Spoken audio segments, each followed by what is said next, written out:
Hello friends, welcome to my YouTube channel Pharmacologypedia. Learn pharmacology the easy way. Hello friends, आज का topic हम देखने वाले हैं मैकेनिज्म ऑफ ड्रग एक्शन में रिसेप्टार और लिगैंड के टाइप्स। यहाँ हम रिसेप्टार को बहुत ब्रीफ में देखेंगे और लिगैंड के टाइप्स को हम डिटेल में देखेंगे। तो सबसे पहले चलते हैं रिसेप्टार्स की डेफिनेशन देखते हैं। तो रिसेप्टार क्या है? Receptor are the micromolecular structure of protein located on the cell membrane और inside the cell membrane having binding site on which ligand will bind to do the conformational changes lead to biological response। exactly इसका मतलब क्या है? ये cell membrane है, cell membrane के ऊपर कई सारे प्रोटीन प्रेजेंट रहते हैं। इन प्रोटीन के बहुत सारे रोल है, they act as an receptor also. इनका साइज बहुत बड़ा होता है, that's why it is been called as macromolecular structure of protein. Molecular structure of protein ये सेल मेम्ब्रेन पे प्रेजेंट होते हैं। इसके ऊपर exactly mostly receptors are present over the cell membrane, but कुछ सेल मेम्ब्रेन के अंदर भी प्रेजेंट रहते हैं। जो सेल मेम्ब्रेन के अंदर प्रेजेंट रहते हैं उनको हम जनरली न्यूक्लियर रिसेप्टर कहते हैं, जो कि एक टाइप ऑफ रिसेप्टर है। अभी हमको देखना होगा कि एग्जैक्टली यहाँ पे दूसरा एक वर्ड यूज किया गया है कि जनरली रिसेप्टर्स के ऊपर बाइंडिंग साइट प्रेजेंट होती है, जैसे कि लॉक के तरह के तरीके से एक्ट करता है रिसेप्टर, उसके ऊपर स्पेसिफिक लिगैंड बाइंड होता है जो कि एक्ट करता है एज अ की। ये लिगैंड है, लिगैंड जिसके हम टाइप्स आज देखने वाले हैं। ये इसके ऊपर एज अ की करके काम करता है, कि लॉक एंड की मॉडल की तरह, जिसके वजह से कुछ कन्फर्मेशनल चेंजेस इस रिसेप्टर के अंदर आते हैं। कुछ स्ट्रक्चर में चेंज आएगा या समथिंग एल्स, उसके वजह से हमारा ये जो सेल है वो या तो एक्टिवेट होगा या तो इनएक्टिवेट होगा। इसी ये जो भी करता है उसी को हम रिसेप्टर कहते हैं। आगे चलते हैं रिसेप्टर के टाइप्स। जनरली अगर देखा जाए मेजरली तो रिसेप्टर के चार टाइप्स हैं। सबसे पहला है ligand gated receptor. Ligand gated receptor हम डिटेल में देखेंगे, उसका सेपरेट हम वीडियो बनाएंगे हर एक रिसेप्टर्स का। But ligand gated receptor generally 5 helical structure of protein होता है। ये लिगैंड मतलब लिगैंड गेटेड मतलब इसके ऊपर लिगैंड बाइंड होगा और ये रिसेप्टर ओपन होगा। एग्जाम्पल है इसका, जैसे एसिटाइल कोलिन लिगैंड है, कोलिनर्जिक रिसेप्टर्स में से निकोटिनिक रिसेप्टर जो है ये इसका एग्जाम्पल है। GABA receptor is a very good example of ligand gated receptor. Second जो टाइप है रिसेप्टर का वो है जी कपल्ड प्रोटीन रिसेप्टर। ये 7 हेलिकल स्ट्रक्चर ऑफ प्रोटीन होता है। इसमें जनरली एक्टिवेशन के लिए हमको कुछ सेकेंडरी मैसेंजर्स की भी जरूरत होती है, और हमारे मोस्टली रिसेप्टर्स जो होते हैं वो जी कपल्ड प्रोटीन रिसेप्टर ही होते हैं। तो ये बहुत इंपॉर्टेंट टॉपिक है जी कपल्ड प्रोटीन रिसेप्टर। हम पूरा एक वीडियो डेडिकेटेड करेंगे सिर्फ और सिर्फ जी कपल्ड प्रोटीन रिसेप्टर के लिए आगे आने वाली वीडियोस में। सो हम एग्जाम्पल देखते हैं एड्रेनलिन एड्रिनर्जिक सिस्टम में, और एसिटाइल कोलिन में मस्करेनिक रिसेप्टर, और adrenergic receptor dopaminergic receptor, all are the type of G coupled protein receptor. ये सारे जी कपल्ड प्रोटीन रिसेप्टर के टाइप है। थर्ड जो है वो एंजाइम लिंक्ड रिसेप्टर है सॉरी। एंजाइम लिंक्ड रिसेप्टर का बेस्ट एग्जांपल है इंसुलिन। यहाँ पे दिया नहीं है बट इंसुलिन बहुत अच्छा एग्जांपल है, जो जिसके ऊपर इंसुलिन एक्ट करता है। इंसुलिन रिसेप्टर कहते हैं, इंसुलिन रिसेप्टर और इसका लिगैंड होता है इंसुलिन, जिसके वजह से गुल्ट बनता है। हमने ट्रांसपोर्टर जो टॉपिक देखा था उसमें गुल्ट आपने देखा होगा, जो कि ट्रांसपोर्टर है ग्लूकोज की एंट्री के लिए। और जो हमने रिसेप्टर के डेफिनेशन में बताया था कि सेल मेम्ब्रेन के अंदर रहने वाले रिसेप्टर्स कौन से होते हैं, तो ये 4 टाइप है। इसको हम इंट्रासेलुलर रिसेप्टर, न्यूक्लियर रिसेप्टर या कई बार स्टीरॉयडल रिसेप्टर्स भी कहते हैं।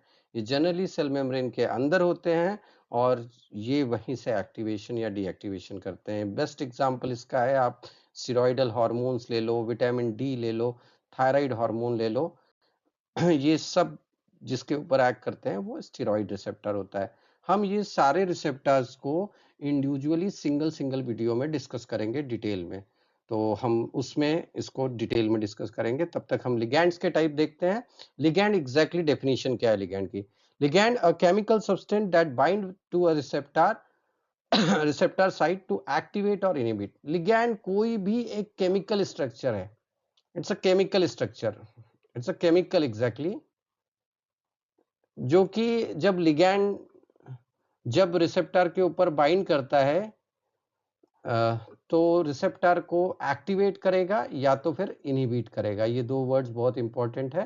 तो इसके लिए स्पेसिफिकली की पॉइंट्स कौन से होना चाहिए कि लिगैंड जब बाइंड करेगा रिसेप्टर के साथ में तो कभी भी कोवैलेंट बॉन्ड नहीं बनाएगा, नॉन कोवैलेंट बॉन्ड से बाइंड होगा, जैसे कि हाइड्रोजन बॉन्ड, आयनिक बॉन्ड या हाइड्रोफोबिक बॉन्ड। आगे देखते हैं कि और क्या है। ये बहुत स्पेसिफिक होता है, मतलब स्पेसिफिक रिसेप्टर पे ही स्पेसिफिक लिगैंड बाइंड होगा। ऐसा नहीं होगा कि एक लिगैंड मोस्टली रिसेप्टर पे जाके बाइंड हो रहा है। तो स्पेसिफिसिटी इज वेरी इंपॉर्टेंट, और ये जनरली रिवर्सिबल होते हैं मतलब ये जनरली जाके बाइंड करेंगे रिसेप्टर के साथ में, अपनी एक्शन देंगे, उसके बाद में they will leave the space, वो अपनी चेयर को छोड़ देंगे, सो दैट जो भी दूसरा लिगैंड है वो आके बाइंड करे या सेल इनएक्टिवेट हो जाए। अनदर वन, लिगैंड जो जनरली रिसेप्टर को एक्टिवेट करते हैं या तो डीएक्टिवेट या ब्लॉक भी कर सकते हैं। एक्टिवेट करने वाले लिगैंड्स को हम जनरली कहा करते हैं अगोनिस्ट, और ब्लॉक करने वाले लिगैंड्स को हम कहते हैं एंटागोनिस्ट। तो चलते हैं हम लिगैंड्स के टाइप्स डिस्कस करते हैं। सो अगर हम लिगैंड्स के टाइप्स को डिस्कस करें तो there are around 5 to 6 types of ligands, 5 से 6 तरीके के लिगैंड के टाइप है। सबसे पहला और सबसे इंपॉर्टेंट है अगोनिस्ट। अगोनिस्ट क्या होते हैं? अगोनिस्ट जो रिसेप्टर के साथ बाइंड करते हैं और रिसेप्टर को एक्टिवेट करते हैं। बट एक्टिवेट कैसे करते हैं? Full response. सपोज करो ये रिसेप्टर है और रिसेप्टर को एक लिगैंड बाइंड कर रहा है, और ये रिसेप्टर की अगर 100% एक्टिविटी देने वाला है, तो फुल लिगैंड जो होता है, फुल अगोनिस्ट जो होता है, वो जब लिगैंड के साथ में बाइंड करे, रिसेप्टर के साथ में बाइंड करेगा, तो रिसेप्टर अपना 100% ही रिस्पॉन्स देगा। अब आप कह सकते हैं कि क्या 100% रिस्पॉन्स बाकी नहीं देते हैं? तो हम उसको आगे डिटेल में देखेंगे। अगर बेस्ट एग्जाम्पल देखना है अगोनिस्ट का, तो यहाँ पे हमने उसका एक एग्जाम्पल लिया है एड्रेनलिन। एड्रेनलिन अपने रिसेप्टर्स पे, एड्रेनलिन का दूसरा टर्मिनोलॉजी भी यहाँ पे यूज किया हुआ है, epinephrine, which is a synonym of adrenaline. Adrenaline किसके ऊपर एक्ट करता है? Beta receptor. बीटा रिसेप्टर एक तरीके का जी कपल्ड प्रोटीन रिसेप्टर है कई जगह, कई लोकेशंस पे प्रेजेंट रहता है। हम एग्जांपल के लिए यहाँ समझते हैं कि हार्ट पे प्रेजेंट रहता है क्या काम होता है इसका? एक्शन पोटेंशियल जनरेट करना। एड्रेनलिन जब बीटा रिसेप्टर के ऊपर एक्ट करते हैं, this is what beta receptor, तो क्या होता है? वो 3 सोडियम की एंट्री करवाएगा, इनफ्लक्स करवाएगा, 2 पोटेशियम का इफ्लक्स करवाएगा, और 1 कैल्शियम की एंट्री होगी। ये कैल्शियम की एंट्री के वजह से एक्चुअली एक्शन पोटेंशियल जनरेट होगा, जिसके वजह से इंपल्स जनरेट होगा, और हार्ट में पॉजिटिव क्रोनोट्रॉपिक इफेक्ट और पॉजिटिव आइनोट्रॉपिक इफेक्ट मिलेगा। ऐसे 2 इफेक्ट मिलेंगे हार्ट के ऊपर, मैं बता रहा हूं, वैसे और भी बॉडी के ऑर्गन के ऊपर एक्ट करेगा। पॉजिटिव आइनोट्रॉपिक और पॉजिटिव क्रोनोट्रॉपिक इफेक्ट का मतलब है force of contraction and heart rate, मतलब जोर से, कितने जोर से। जैसे एक एग्जांपल लेते हैं, मैं यहाँ पे ताली बजाऊंगा, जितने जोर से आवाज आएगी ये फोर्स ऑफ कॉन्ट्रैक्शन है, और जितने बार आएगी ये रेट ऑफ कॉन्ट्रैक्शन है हार्ट का। तो सपोज करो ये है नॉर्मल, अगर ये होने लग गया, इसका मतलब क्या है कि फोर्स ऑफ कॉन्ट्रैक्शन भी बढ़ रहा है, और नंबर ऑफ, कई बार तालियां बजी और तालियों की आवाज भी बढ़ी, मतलब एक्चुअली हार्ट फोर्सफुली कॉन्ट्रैक्ट हो रहा है और नंबर ऑफ कॉन्ट्रैक्शन भी बढ़ रहा है। ऐसा ही कुछ इफेक्ट एड्रेनलिन देता है over the heart. Next one जो है उसको हम कहते हैं एंटागोनिस्ट। एंटागोनिस्ट क्या है? जनरली एंटागोनिस्ट एक बल्की मॉलिक्यूल होते हैं, थोड़े हेवी मॉलिक्यूल होते हैं, वो जाके रिसेप्टर की साइट पे जाके बाइंड हो जाते हैं, मोस्टली ये अगोनिस्ट की बाइंडिंग साइट ही होती है। कभी कभी अगोनिस्ट की बाइंडिंग साइट नहीं, किसी और साइट पे जाके बाइंड हो जाते हैं, जिसके वजह से अगोनिस्ट जाके बाइंड नहीं हो पाता। तो एक्चुअली अगोनिस्ट की एक्शन जो है वो ब्लॉक कर देते हैं। एंटागोनिस्ट की एक्चुअली खुद की कोई भी एक्शन नहीं होती, लेकिन वो क्या करते हैं, एंड अगोनिस्ट की बाइंडिंग साइट को जाके ब्लॉक करने का काम कर देते हैं। तो इनकी एफिनिटी बहुत होती है, बट एफिकेसी के नाम पे कोई एफिकेसी नहीं होती इसकी। तो इसका बेस्ट एग्जांपल अगर देखना है, वैसे बहुत सारे एग्जांपल है, बट एट्रोपिन यहाँ पे दिया हुआ है। एट्रोपिन इज वन ऑफ, एक बहुत बढ़िया एग्जांपल है कोलिनर्जिक रिसेप्टार के साथ में। कोलिनर्जिक कौन से, मस्करिनिक रिसेप्टार के साथ में एसिटाइल कोलिन के, वहां पे जाके बाइंड होता है एट्रोपिन, और एसिटाइल कोलिन की एक्शन को अपोज करता है। अब एंटागोनिस्ट जो है वो कितने टाइप के होते हैं, ब्रॉडली देखा जाए तो दो टाइप के होते हैं। पहला टाइप है कॉम्पिटिटिव एंटागोनिस्ट। इसको कुछ इस तरीके से समझिए कि हमारे पास एक चेयर है और एक चेयर पे बैठने के लिए दो इक्वली स्ट्रेंथ लोग हैं। तो जिसका जितना पावर है वो उतना बैठ जाएगा उतने समय तक। तो जिसकी जितनी क्वांटिटी है वहां पे, अगोनिस्ट की क्वांटिटी ज्यादा है तो you will get the effect of agonist, आपको अगोनिस्ट का इफेक्ट मिलेगा। अगर एंटागोनिस्ट का इफेक्ट, एंटागोनिस्ट की क्वांटिटी ज्यादा है तो एंटागोनिस्ट का इफेक्ट मिलेगा। इसका बेस्ट एग्जांपल है कॉम्पिटिटिव एंटागोनिज्म का या एंटागोनिस्ट का एट्रोपिन। एट्रोपिन जो कि एक एंटागोनिस्ट है, यहाँ पे लिख लेते हैं हम लोग एंट्रोपिन, जो कि एक एंटागोनिस्ट है, और अगोनिस्ट कौन है, एसिटाइल कोलिन। अगर एट्रोपिन की क्वांटिटी ज्यादा हो गई तो आपको एंट्रोपिन का इफेक्ट मिलेगा, अगर एसिटाइल कोलिन की क्वांटिटी ज्यादा होगी तो एसिटाइल कोलिन। मतलब देयर इज अ कंपटीशन, दोनों के बीच में कंपटीशन है, जिसकी क्वांटिटी ज्यादा, जिसका पावर ज्यादा, जिसकी एफिकेसी ज्यादा, जिसकी सिलेक्टिविटी ज्यादा, आपको इफेक्ट उसका ज्यादा मिलेगा। सेकंड जो टाइप है, सेकंड टाइप को कहते हैं हम लोग non competitive antagonism. As far as non competitive antagonism is concern, ये इरिवर्सिबल होते हैं। मतलब एक बार जाके बाइंड कर दिया तो बाइंड कर दिया। जैसे कि एग्जांपल लेते हैं, वही चेयर थी जिसपे पहले दो आसपास के स्ट्रेंथ के लोग बैठे हुए थे और उन्होंने एक्शन शो करी। बट इमेजिन करो कि अभी एक बहुत बल्की पर्सन है और एक बहुत ही लीन एंड थीन पर्सन है। लीन एंड थीन को कंसीडर करो कि अगोनिस्ट है, और एक जो बल्की पर्सन है उसको कंसीडर करो कि वो एंटागोनिस्ट है। अब अगर एंटागोनिस्ट उस चेयर पे बैठ जाएगा तो क्या अगोनिस्ट उसको हटा पाएगा, नहीं हटा पाएगा। इसी को कहते हैं इरिवर्सिबल या नॉन कॉम्पिटिटिव एंटागोनिस्ट।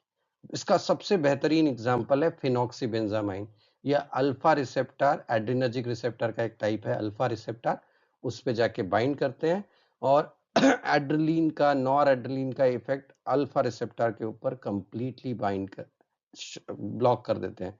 ये ड्रग एक स्पेसिफिक डिसीज है फियोक्रोमासाइटोमा, एड्रिनल ग्लैंड का कैंसर है, उसकी ट्रीटमेंट में यूज किया जाता है। कई बार ये नॉन कॉम्पिटिटिव एंटागोनिस्ट एक तो होता है कि डायरेक्ट चेयर पे बैठ जाऊं, मतलब स्पेसिफिक बाइंडिंग साइट पे जाके ब्लॉक कर दो अगोनिस्ट का इफेक्ट को, या तो कभी कभी होता है कि कुछ ऐसी साइट पे, मतलब नॉर्मल साइट पे मत बैठो जिसपे अगोनिस्ट एक्ट कर रहा है, बट ऐसी साइट पे बैठ जाते हैं ये, जिससे कि एंट्री जो है या अटैचमेंट जो है वो अगोनिस्ट का ब्लॉक हो जाता है। यहाँ पे आप एग्जांपल देख सकते हैं सेकंड वाला नॉन कॉम्पिटिटिव एंटागोनिस्ट का। तो phenoxybenzamine is a very good example of non competitive antagonist. तीसरे टाइप का जो लिगैंड है वो है पार्शियल अगोनिस्ट। इसको थोड़ा सा ध्यान से सुनिएगा कि पार्शियल अगोनिस्ट एग्जैक्टली क्या होता है। Partial agonist activate receptor but gives less than maximum response even at a full dose। मतलब मैंने अगर आपको जब फुल अगोनिस्ट बताया था तो मैंने आपको एग्जांपल दिया था कि सपोज करो एड्रेनलिन है, एड्रेनलिन अपने बीटा रिसेप्टर के साथ जब बाइंड करता है तो सपोज करो बीटा रिसेप्टर को अगर 100% रिस्पॉन्स देना है तो बीटा रिसेप्टर जब एड्रेनलिन बाइंड करेगा तो वो 100% रिस्पॉन्स देगा। जबकि पार्शियल अगोनिस्ट के साथ में ऐसा नहीं होता है। पार्शियल अगोनिस्ट जब अपने रिसेप्टर के साथ में जब बाइंड करता है, पार्शियल अगोनिस्ट जब रिसेप्टर के साथ में बाइंड करता है तो ये 100% रिस्पॉन्स की जगह पे रिस्पॉन्स की क्वांटिटी इसकी रिड्यूस हो जाती है। मैं एक एग्जांपल दे रहा हूँ मैथमेटिकली कि 50%, but it is less than 100%। Full agonist जो देता है उससे कम होती है उसका इफेक्ट। तो इसीलिए इसकी एफिनिटी बहुत अच्छी हो सकती है, बट एफिकेसी जो है वो कम होगी। हम आगे डिटेल में पढ़ेंगे एफिनिटी एफिकेसी क्या होता है, बट एफिकेसी का मतलब इफेक्ट कम मिलता है। अगर पार्शियल अगोनिस्ट को देखा जाए तो पार्शियल अगोनिस्ट बाइंड करेगा रिसेप्टर के साइट पे ही, रिसेप्टर को एक्टिवेट भी करेगा, बट रिसेप्टर को फुल एक्टिवेट नहीं करेगा या फुल बायोलॉजिकल रिस्पॉन्स आपको नहीं मिलेगा। इसीलिए जब भी आप अगर पार्शियल अगोनिस्ट को देखोगे तो आपको ये जरूर बताना पड़ेगा उसके डेफिनेशन में कि पार्शियल अगोनिस्ट जो कि act as an antagonist in presence of full agonist. थोड़ा कंफ्यूजन है ये, क्योंकि पार्शियल अगोनिस्ट है, अगोनिस्ट ये वर्ड है, बट मैं आपको बता रहा हूँ कि वो एंटागोनिस्ट के जैसे एक्ट करता है अगर उसको हमने साथ में दिया फुल अगोनिस्ट के। इसके लिए ये ग्राफ जो दिया हुआ है बहुत अच्छे से एक्सप्लेन कर रहा है कि सपोज करो कि हमने एक ड्रग दिया है यहाँ पे, और ये इफेक्ट है वाई एक्सिस पे और एक्स एक्सिस पे हमने डोज दे दिया है और हमने देखा कि जो मैक्सिमम इफेक्ट है फुल अगोनिस्ट का वो हमको स्ट्रेट मिल रहा है। एक मैक्सिमम इफेक्ट यहाँ तक मिल रहा है हमको, this is what a maximum effect you are getting यहाँ तक। लेकिन सपोज करो ये फुल अगोनिस्ट का लेकिन अगर हम फुल अगोनिस्ट को पार्शियल अगोनिस्ट के साथ में लेंगे तो ये इफेक्ट रिड्यूस हो जाएगा। अब कैसे होगा उसको मैं एक एग्जांपल से बताता हूँ। एक एग्जांपल लीजिए कि ये एक मसल है, ये मसल के ऊपर 100 रिसेप्टर्स थे और ये 100 रिसेप्टर पे जब फुल अगोनिस्ट, मैं एफ लिखता हूँ फुल अगोनिस्ट को, ये जब बाइंड करता था तो ये 100% रिस्पॉन्स देता था, मतलब 100 रिसेप्टर का 100 response. This is what tissue, इसको मैं रिसेप्टर लिख देता हूँ, आर स्टैंड फॉर रिसेप्टर, और ये फुल अगोनिस्ट। उसकी जगह पे पार्शियल अगोनिस्ट जब एक्ट करेगा यही 100 रिसेप्टर के ऊपर तो वो 50%, एक मैथमेटिकल अजम्पशन है ये, इट्स नॉट एग्जैक्टली, वो 50% रिस्पॉन्स दे रहा है। अब इमेजिन करो कि अगर मैंने सिर्फ फुल अगोनिस्ट दिया तो 100 रिस्पॉन्स मिलता है, सिर्फ पार्शियल अगोनिस्ट दिया तो 50% रिस्पॉन्स मिलता है। बट अगर मैंने सेम टिश्यू के ऊपर आधा फुल अगोनिस्ट को दिया और आधा पार्शियल अगोनिस्ट दिया, या तो दोनों को 100% दिया, तो क्या होगा, 50% ऑफ रिसेप्टर के साथ में कौन बाइंड होगा, फुल अगोनिस्ट, तो 50 रिस्पॉन्स मिलेगा उसका। और partial agonist, this is what full agonist 50% receptor के साथ में जब हम साथ में देंगे दोनों को एक साथ सेम टिश्यू के ऊपर, और पार्शियल अगोनिस्ट जो है वो 50% रिस्पॉन्स, मतलब 50% रिसेप्टर को बाइंड करेगा और रिस्पॉन्स देगा 25, तो इसका टोटल होता है 75। तो एग्जैक्टली ये अगोनिस्ट को तो 100%, फुल अगोनिस्ट को अगर सिंगल लेते तो 100% रिस्पॉन्स मिलता, बट ये इफेक्ट रिड्यूस हो गया है 75% में।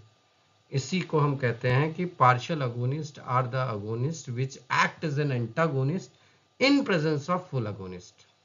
इसका बहुत ही बढ़िया एग्जाम्पल है बुप्रीनॉर्फिन। बुप्रीनॉर्फिन ये एक ड्रग है जो कि म्यू रिसेप्टर पे एक्ट करता है। आगे आप पढ़ोगे, इसी में मैं पढ़ाऊंगा आपको कि म्यू रिसेप्टर क्या होते हैं। म्यू रिसेप्टर एक्चुअली हमारे ब्रेन में प्रेजेंट रहते हैं। इसको हम नॉजियोसेप्टिव रिसेप्टर कहते हैं या पेन परसीविंग रिसेप्टर्स भी कहते हैं। Pain perceiving receptors, mu, kappa, delta, sigma, उसमें ये म्यू रिसेप्टर के ऊपर एक्ट करता है, जिसके ऊपर म्यू रिसेप्टर का अगोनिस्ट है। जो फुल अगोनिस्ट है ये मॉर्फिन है, यहाँ पे पेंसिटीन लिखा हुआ है हमने अगोनिस्ट के नाम पे, बट पेंसिटीन को छोड़ दीजिए, आप ये ध्यान में रखिए कि मॉर्फिन ये फुल अगोनिस्ट है और बुप्रीनॉर्फिन जो है वो पार्शियल अगोनिस्ट है। ये भी पेन किलर है, बट अगर हम मॉर्फिन के प्रेजेंस में इसको देंगे तो ये एक्चुअली मॉर्फिन के इफेक्ट को कम करेगा। Next, inverse agonist, exactly opposite. Inverse का मतलब होता है एग्जैक्टली अपोजिट। सो काम भी यहाँ पे अगोनिस्ट एग्जैक्टली अपोजिट करता है। रिसेप्टर के साइड पे बाइंड करेगा, बट बाइंड करके कन्फर्मेशनल चेंजेस भी करेगा जो कि नॉर्मल अगोनिस्ट भी करते हैं। बट यहाँ पे जो इफेक्ट है वो रिसेप्टर का जो इफेक्ट होना चाहिए उसके एग्जैक्टली अपोजिट देगा। जैसे कि एग्जाम्पल लेते हैं, गाबा रिसेप्टर का, gamma amino butyric acid receptor. GABA receptor हमारे ब्रेन में प्रेजेंट रहता है और इसका काम क्या है, ये ब्रेन को डिप्रेस करता है। इसके ऊपर एक्ट कौन करता है, गाबा न्यूरोट्रांसमीटर ही गाबा रिसेप्टर के ऊपर एक्ट करता है और वो ब्रेन पे एक्ट करके सीएनएस डिप्रेशन का कॉज करता है। ऐसे ही इनवर्स अगोनिस्ट जो है वो है बीटा कार्बोलिन। ये ड्रग है बीटा कार्बोलिन, ये भी गाबा रिसेप्टर पे एक्ट करेगा, कन्फर्मेशनल चेंजेस भी करेगा, बट यहाँ पे ये डिप्रेस करने की जगह पे क्या करेगा, एक्टिवेट करेगा सेल्स को, मतलब सीएनएस स्टिमुलेट करेगा। क्या करेगा, सीएनएस स्टिमुलेट। मतलब सेम चीज है, गाबा रिसेप्टर का जनरल फंक्शन है कि अगर वो एक्टिवेट होते हैं तो वो डिप्रेशन कॉज करते हैं, बट बीटा कैरोलिन जाके रिसेप्टर को एक्टिवेट भी करेगा, बट एक्टिवेट करने के बाद में इफेक्ट, बायोलॉजिकल इफेक्ट, जो बायोलॉजिकल रिस्पॉन्स है वो एग्जैक्टली अपोजिट देगा than normal ligands. This is what inverse agonists. Next to inverse agonist, example there are और टाइप भी है अगोनिस्ट के, जैसे कोअगोनिस्ट। कोअगोनिस्ट का मतलब होता है किसी भी एक रिसेप्टर को एक्टिवेट करने के लिए आपको दो तरीके के लिगैंड की जरूरत पड़ती होगी। अगर रिसेप्टर को एक्टिवेट करने के लिए दो लिगैंड की जरूरत एट ए टाइम लगती होगी, तो ऐसे लिगैंड्स को हम कहते हैं कोअगोनिस्ट। जैसे कि ग्लूटामेट और ग्लाइसिन एनएमडीए रिसेप्टर को एक्टिवेट करने के लिए लगते हैं। दूसरा है एलोस्टेरिक लिगैंड्स। एलोस्टेरिक लिगैंड का मतलब क्या है कि ऐसे लिगैंड जो कि अगोनिस्ट एंटागोनिस्ट में तो आते हैं, अगोनिस्ट का एग्जांपल हम यहाँ पे देंगे, बट वो एग्जैक्टली जो अगोनिस्ट की साइट थी बाइंडिंग, वहां पे जाके नहीं बाइंड करेंगे, भलती किसी, मतलब apart from normal site. Normal site कोई एक है बाइंडिंग की है, वहां छोड़ के किसी और ही चीज पे जाके बाइंड करेंगे। जैसे कि इसमें एग्जांपल है बेंजोडाइजेपिन नाम के ड्रग का। बेंजोडाइजेपिन ड्रग, आपने डाइजिपाम का नाम सुना होगा, बहुत ही अच्छी मसल रिलैक्सेंट, बहुत ही अच्छी एंजियोलाइटिक ड्रग है जो कि गाबा रिसेप्टर पे ही एक्ट करती है। लेकिन गाबा न्यूरोट्रांसमीटर जो बाइंडिंग साइट पे जाके बाइंड करता है, बेंजोडाइजेपिन वहां नहीं बाइंड करती, उसकी बाइंडिंग साइट कोई और जगह पे। मतलब एक ही लॉक है, इस लॉक पे यहाँ पे गाबा बाइंड कर रहा था और रिसेप्टर को एक्टिवेट कर रहा था। बेंजोडाइजेपिन भी एक्टिवेट करेगा, बट यहां जाके नहीं बाइंड करेगा, वो कुछ और ही साइट पे जाके बाइंड करेगा। ऐसे लिगैंड्स जो कि किसी और बाइंडिंग साइट पे बाइंड करके रिसेप्टर को एक्टिवेट करते हैं, ऐसे लिगैंड्स को हम एलोस्टेरिक लिगैंड कहते हैं। इंडोजीनियस लिगैंड, बहुत नॉर्मल नाम से ही समझ में आ रहा है, इंडोजीनियस मतलब बॉडी के अंदर, नेचुरली बॉडी में प्रेजेंट रहने वाले लिगैंड्स को हम इंडोजीनियस लिगैंड कहते हैं। जैसे कि न्यूरोट्रांसमीटर, हार्मोन्स। अब आप किसी का भी एग्जांपल ले सकते हो, acetylcholine, glutamate, there are number of endogenous ligands present over there. Exogenous ligands, mostly exogenous ligands drugs ही होते हैं, बट आप कुछ टॉक्सिकेंट्स को भी इसमें कंसीडर कर सकते हो। आई होप सभी को आज का लेक्चर समझ में आया होगा। आज का वीडियो बहुत ट्राई किया था मैंने कि हम सम अप कर सके टाइमली। आगे के वीडियो में हम आपको पढ़ाएंगे टाइप्स ऑफ रिसेप्टर और हर रिसेप्टर की अलग अलग वीडियो बनाएंगे। Thank you very much. Please subscribe करिए, प्लीज़ बताइए कि और क्या इम्प्रूवमेंट चाहिए लेक्चर्स के अंदर, और यहाँ बेल आइकन दिखेगा, उसको प्लीज़ टिक कर दीजिए जिससे कि आपको नोटिफिकेशन मिलती रहे हमारे नए वीडियो की। Thank you very